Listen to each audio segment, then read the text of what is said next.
자, 이번 시간에는 항등함수와 상수함수에 대해서 한번 알아보겠습니다. 자, 첫 번째, 항등함수가 어떤 뜻인지 한번 살펴보면은, 자, 함수 f가 집합 x에서 x로 갈 때, 즉 지금까지 봤던 함수와 조금 다르죠. 집합 x에서 x로 갔다란 얘기는 정의역과 공역이 지금 서로 같은 집합이다 라는 얘기입니다. 자, 정의역 x의 각 원소에 자기 자신이 대응했을 때, 즉 다시 말해서 숫자 1은 1로 가고 2는 2로 가고 3은 3으로 가는, 이렇게 자기 자신이 다시 자기 자신한테 대응되는 이런 대응 관계를 가진 이런 함수를 우리는 항등함수다 라고 합니다. 그래서 이걸 식으로 한번 써보면은 x를 함수로 보냈을 때 그 대응 관계는 다시 자기 자신이 나와야 되니까 식을 세우면 fx는 x다. 자, 요런 식으로 나오게 되겠죠. 그래서 요런 꼴을 하고 있는 함수는 항등함수가 되겠습니다. 자, 그래서 이 항등함수의 특징을 조금 몇 가지를 살펴보면은 정의역과 공역이 같다라고 아까 처음에 얘기를 했었죠. 자, 그런데 여기 그림을 다시 보면은, 자, 집합 X의 모든 원소가 당연히 대응을 받을 수밖에 없죠. 자기 자신의 대응을 했으니까. 즉 공역과도 같지만 정의역은 치역과도 같다. 자, 이렇게 볼 수도 있습니다.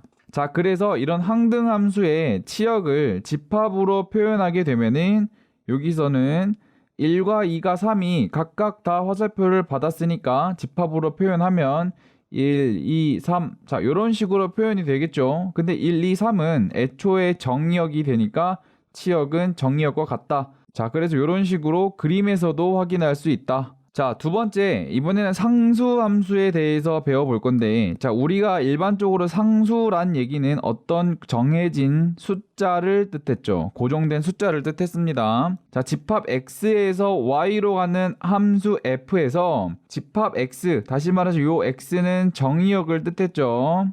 자, 정의역의 모든 원소가 y의 단 하나의 원소 c에 대응이 됐을 때, 다시 말해서 모든 화살이 한 곳에 명중했다, 이런 뜻입니다.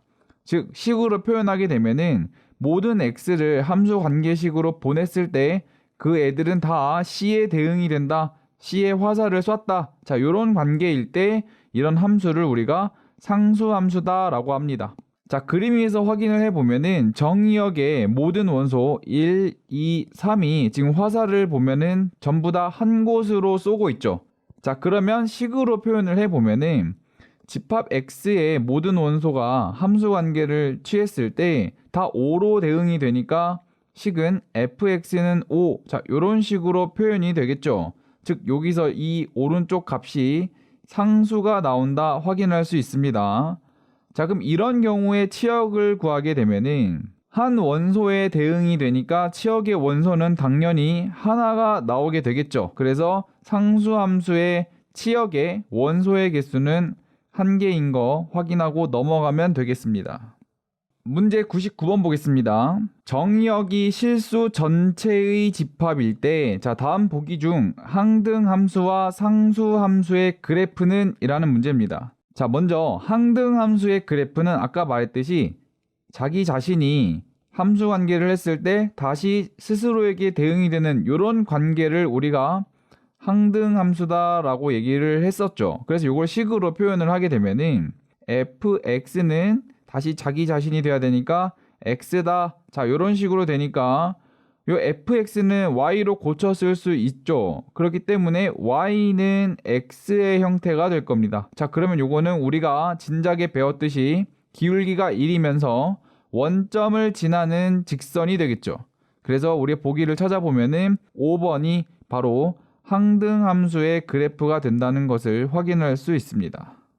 자, 상수함수는 집합 x, 다시 말해서 정의역의 모든 원소가 단 하나인 원소 c에 대응됐을 때, 그 상수 c에 대응이 됐을 때 이런 함수를 상수함수다 라고 얘기를 했었죠. 그래서 이걸 식으로 표현을 하게 되면은 fx는 x의 모든 원소는 c에 대응이 됐으니까 fx는 c, 요런 식으로 표현이 됐을 때 요런 식을 우리가 상수함수다라고 얘기를 했었습니다. 자, 그러면 마찬가지로 fx 대신에 우리가 y로 써도 되니까 y는 c라는 그래프는 가로에 평행한 그래프가 되겠죠. 그래서 답은 2번이 되겠고, 이렇게 가로, 즉 x축에 평행한 직선이 바로 상수함수의 그래프다라고 확인하시면 되겠습니다.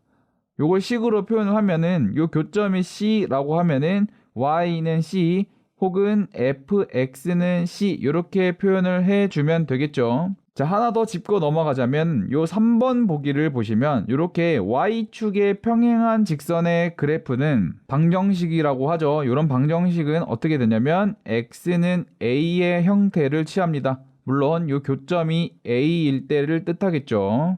요거 짚고 넘어가시면 되겠죠. 자, 문제 100번 보겠습니다.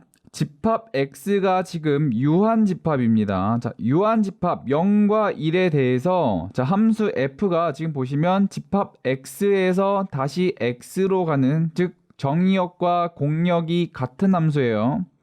자, 요게 항등함수가 되게끔 고르라는 겁니다. 자, 그럼 1번 보기부터 한번 확인을 해봐야 되는데, 자, 그 전에 우리가 그림으로 한번 그려봅시다. 집합 x에서 다시 집합 x로 가는데 얘가 지금 항등함수인 걸 찾고 싶잖아요. 그러면은 원소가 지금 0과 1이 있고 공역에도 원소가 0과 1이 있겠죠. 자, 그럼 항등함수다라고 얘기를 했으니까 0은 다시 0에 대응이 돼야 되고 1은 마찬가지로 1에, 다시 말해서 스스로에게 대응이 되는 이런 관계가 항등함수다라고 얘기를 했습니다. 자, 그럼 이걸 식으로 표현하게 되면은 f0은 0으로 대응이 되니까 0이 되겠죠. 마찬가지로 1도 1로 대응이 되니까 f1은 1이라고 표현할 수 있을 겁니다. 자, 그러면 이 식을 만족하는 보기들을 차례대로 골라 나가면 되겠죠. 자, 1번 보기 보시면은 자, f0을 한번 구해봅시다. 자, 그러면은 요 x에다가 0을 집어넣으면 당연히 0이 나오겠죠. 마찬가지로 f1도 집어넣게 되면은 1이 나온다는 거 확인하고 넘어갈 수 있습니다. 자, 2번 보기 보시면은 자, f0의 값을 구하려고 하면은 지금 절대값 0을 뜻하니까 이 절대값 0은 다시 0이 되죠. 그렇기 때문에 f0은 0이다 확인을 했고요. 자, 마찬가지로 2를 대입하게 되면은 절대값 1이 되잖아. 그래서 이 1은 절대값을 씌워도 다시 자기 자신이 나오니까 1이 된다는 거 확인할 수 있습니다. 그래서 2번도 항등함수가 되겠죠. 자, 3번 보시면 마찬가지로 f0을 넣게 되면은 0의 제곱이 되니까 다시 0이 된다는 거 쉽게 확인할 수 있고요. f2를 넣게 되면은 1의 제곱이 돼서 마찬가지로 1이 된다는 거 확인할 수 있겠죠. 그래서 마찬가지로 3번도 항등함수가 되더라. 자, 4번 보시면은 자, f0 같은 경우는 0제곱에서 0을 빼니까 0이 나오겠죠. 자, 이번에 1도 한번 집어넣게 되면은 1제곱에서 1을 빼니까 0이 됐죠. 다시 말해서 지금 1이 다시 1로 가지 않았으니까, 즉 스스로의 대응이 되지 않았으니까 4번은 항등함수가 아니더라. 그래서 답은 4번이 된다는 거 알 수 있습니다. 자, 5번은 여러분들이 직접 해보시면 되겠고, 자, 요 4번 같은 경우는 자, 초록색으로 한번 표시를 해보겠습니다. 자, 0은 지금 0으로 갔고 1도 0으로 갔죠. 그러면 요 그림을 그려보시면은 x의 모든 원소가 지금 한 원소로 대응이 됐으니까, 즉 이런 함수는 우리가 상수함수다 라고 얘기를 했었죠. 자, 여기까지 짚고 넘어가면 되겠습니다. 자, 그리고 한 가지 더 추가를 하자면은 자, 우리가 앞에서 배웠을 때는 항등함수의 식의 형태는 스스로에게 대응이 되니까 fx는 x의 형태를 취한다 라고 얘기를 했는데, 유한집합인 경우에 한해서 여기 식이 다른 모양일 때도 항등함수가 되는 경우가 있다, 이렇게 알고 계시면 되겠습니다. 자, 즉 fx는 x라는 식이 아니더라도 특정 조건에서는 항등함수가 될 수 있다. 자, 요 사실까지도 짚고 넘어가면 되겠습니다. 자, 문제 101번 보겠습니다.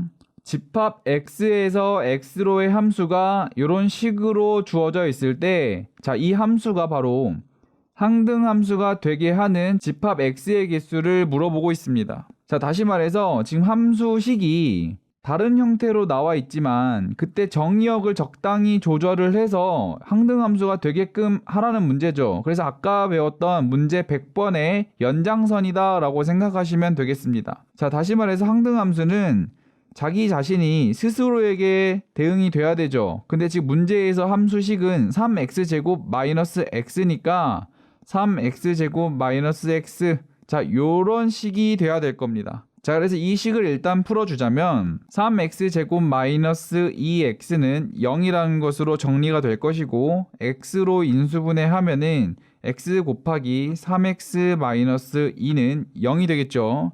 그래서 x는 0 또는 x는 3분의 2, 자, 요렇게 답을 구할 수 있을 겁니다. 다시 말해서 x가 0이거나 3분의 2일 때 요 함수에다 대입을 하면은 스스로가 나온다라는 얘기입니다. 다시 말해서 이 집합 x는 0과 3분의 2를 원소로 하는 집합의 부분 집합이어야겠죠. 자, 그리고 문제에서 집합 x는 공집합이 아니다 라고 얘기를 했습니다. 그러면은 요 집합의 진 부분 집합을 뜻하겠죠. 따라서 개수를 구하게 되면은 2의 제곱에서 1개를 빼주면 되니까 3개가 나와서 정답은 3번이 되겠습니다. 102번 보겠습니다. 자, 마찬가지로 집합 x가 유한집합으로 주어져 있고 x에서 x로의 함수가 이런 식으로 주어져 있을 때, 자, 이 함수가 항등함수가 되게끔 그때 상수 a와 b의 값을 구하여라 라는 문제입니다. 자, 그럼 얘도 마찬가지로 그림을 그려보게 되면은 집합 x가 있고 다시 집합 x로 가야 되니까 이런 식으로 그려지겠죠. 원소가 마이너스 3과 1이고 마이너스 3과 1이니까 이런 식으로 그려주게 된 다음에, 지금 문제에서 항등함수를 원한다라고 얘기를 했으니 이 화살표 대응관계는 이런 식으로 이루어지게 될 겁니다. 얘가 뜻하는 바는 식으로 다시 쓰게 되면은 f-3은 마이너스 3이다 라는 뜻이고 f1은 1이 되게끔 조절을 하면 되겠죠. 자, 그래서 이 f-3은 마이너스 3이다. 자, 먼저 식을 계산을 해 볼 건데, 자, 지금 문제에서 함수식에서 이 대입하는 숫자가 음수일 때는 위의 식에다 대입하면 되겠죠. 그래서 f-3은 요 위에다 대입을 하게 되면은 마이너스 6 플러스 a가 되겠죠. 자, 이게 다시 마이너스 3이 나와야 되니까 밑줄 친 부분을 풀어주게 되면은 a는 3이 나온다는 거 확인할 수 있습니다. 자, 비슷한 방법으로 f1도 한번 구해보게 되면은, 자, 1은 지금 양수죠. 그러면은 위아래 중에서 이 아랫부분에 대입을 해야 된다는 거 확인할 수 있습니다. 그래서 아랫부분에 대입을 하게 되면은 1-2 플러스 b가 되고 1을 넣었으니 다시 1이 나오게끔 해야겠죠. 그래서 요 식을 풀어주게 되면은 b는 2가 나오게 됩니다. 따라서 a, b의 값을 구하게 되면은 6이 된다는 거 확인할 수 있겠죠. 그래서 답은 2번이 됩니다. 자, 그런데 지금 우리가 여기서 하나 더 짚고 넘어가겠습니다.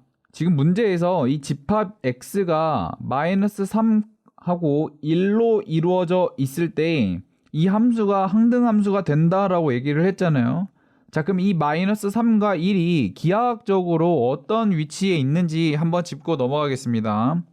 자, 그러기 위해서 먼저 fx의 그래프를 그려보려고 합니다. 자, 먼저 좌표축을 그려주고, 자, 지금 fx의 그래프를 그리려고 하는데 a 값은 3이었고 b 값은 2였죠. 그럼 요걸 대입을 해서 fx를 다시 써주게 되면은, 자, 요런 식으로 이루어지게 될 겁니다. 자, x가 음수일 때는 요 파란색 밑줄 친 부분의 그래프를 그려주면 되겠죠. 자, 그럼 y절편이 3이고 기울기가 2인 직선이니까, 자, 요런 식으로 직선이 이루어질 겁니다. 지금 y절편은 3이고 얘는 지금 마이너스 3, 마이너스 3을 지나고 있으니까 요 점을 지나게끔 그려준 겁니다. 자, 그리고 이번에는 x가 양수일 때 그려보겠습니다. 자, x가 양수일 때는 요 밑줄 친 부분의 그래프를 그려주면 되겠죠. 자, 얘는 y절편이 2인 2차 함수가 되니까, 자, 요런 식의 그래프가 될 겁니다. 그리고 요 꼭지점을 구해보게 되면은 1,1이므로 지금 1,1을 정확히 지난다는 거 확인할 수 있겠죠. 자, 여기서 이 집합 x의 의미는 fx는 x라는 식에서 찾을 수 있습니다. 자, 왼쪽 식과 오른쪽 식의 방정식이다 라는 얘기는 다시 말해서 그래프 상의 교점으로 볼 수 있겠죠. 그럼 지금 우리가 여기다 그린 그래프가 바로 fx의 그래프고, 그러면 x의 그래프를 그려주게 되면은 자, 이런 식으로 검은색 그래프가 그려지게 되겠죠. 1,1을 지나고 마이너스 3, 마이너스 3을 지나니까 이 검은색 그래프가 y는 x의 그래프인 겁니다. 자, 그러면 이때 신기하게도 이 교점의 x좌표를 구해보면 마이너스 3이 있다는 거 확인할 수 있겠죠. 자, 그리고 1도 있다는 거 확인이 됩니다. 자, 그런데 우리가 지금 자세히 살펴보면은 교점 하나가 더 있다는 거 확인이 되겠죠. 이 교점은 2,2이니까 마찬가지로 집합에 만약에 숫자 2가 추가되어 있더라도 이 문제는 성립한다는 것까지 짚고 넘어가시면 될 것 같습니다. 자, 문제 103번 보겠습니다. 집합 x 마찬가지로 유한집합으로 주어져 있고 x에서 x로의 함수 중 항등함수의 개수와 상수함수의 개수를 물어보는 문제입니다. 자, 그럼 첫 번째, 항등함수가 되기 위해서는 집합 x가 이렇게 있고 공역도 같은 방법으로 그려주면 되겠죠. 자, 이 상태에서 항등함수가 되려면 0은 반드시 0으로 가야겠죠. 그리고 1도 1로 가야 됐고 2도 2로 가야 되고 3도 3으로 가야 됩니다. 다시 말해서 이런 경우밖에 없기 때문에 항등함수의 개수는 한 개다 라는 거 확인할 수 있겠죠. 자, 두 번째로 그러면 상수함수의 개수는 몇 개인지 확인해 보겠습니다. 자, 일단 먼저 상수함수의 후보를 구해보면은 자, 일단 모든 원소가 0으로 가는 경우를 생각해 볼 수 있겠죠. 자, 이런 경우가 한 가지가 될 것이고 반대로 모든 원소가 1로 가는 경우도 생각해 볼 수 있을 겁니다. 자, 그럼 이런 식으로 후보가 될 수 있는 녀석들이 4개가 있으니까 상수함수의 개수는 4개가 나온다는 거 확인할 수 있겠죠. 그래서 A와 B의 값을 더하게 되면은 답은 5번이 된다는 거 확인할 수 있습니다.